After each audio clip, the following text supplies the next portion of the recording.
1820s ጥቁር ሰው መጽሐፍ ሲያነብ ሲገኝ ሊንች ይደረጋል ወይ ይገደላል ብዙ ጊዜ።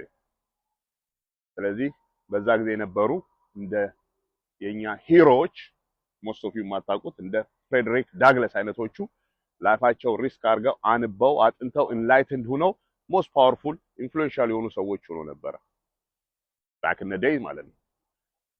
አሁን መገደልም የለበትም የሰው ልጅ መጽሐፍ ሞስት ፒፕል አንብበው ማያውቁም እንደመስልም አያውቁም ቢኮዝ ይሄ ሶሻል ሚዲያ ቱክ ኦቨር ማለት ነው። ሶ ናው መገደልም የለበትም። እነዚህ ሰዎች the most powerful elite የሆኑት 100 ዓመትን አድቫንስ ነው ፕላን የሚያደርጉት። ሶ ኢንስቴድ ኦፍ ከመግደል ወይ እንደዚህ ከማስተቃየት እንደዚህ ክሬት ያደርጉልሃል ራስን ዲስትራክት አድርገህ ራስን የምታጠፋበት ማለት ነው። ኢንላይትን ኢንስቴድ ኦፍ ኢንላይትን ሆነ ላይፍን ከምትቀይር ያው 98% ትሆናለህ ማለት ነው። ፕሮግራም ተደርገሃል። ማንም ሰው ማንበብ አይፈልግም፣ ኢንላይትን መሆን አይፈልግም። ሶ the point here is ኢቭን ወደ ሀገራችን ወደ አፍሪካም ስንመለስ ይሄ አክሲደንት አይደለም። እርስ በርስ መፋጨት፣ እርስ በርስ አንዴ ሸኔ ፋኖ ምናምን ሁሉ የሚፈጠረው በአክሲደንት አይደለም፣ ፕላን የተደረገልን ነገር ነው። አፍሪካ the richest continent in the entire universe but የሁላ የምታየው ጦርነት በአክሲደንት ተፈጠረ አይደለም። እርስ በርስ እንድትፋጭ ተደርጎ የተሰራልህ ነው።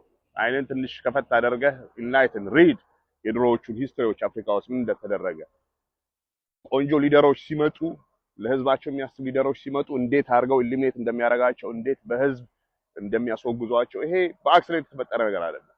the same thing እዚህ ሀገርም እንዳልኳችሁ 1820s ትገደላለህ፣ ሊንች ትደረጋለህ መጽሐፍ እንዳታነብና ራስን እንዳታነቃ 2% እንዳትሆን።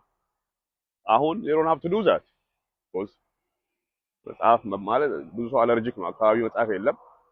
የደሃ ሰው 60 inch screen library ውስጥ ቤቱ ያለው most successful rich people to this day Jeff Bezos or you name it, they don't have big screen TV, they have libraries because they know what they don't need to read but they're successful rich but they learn every day.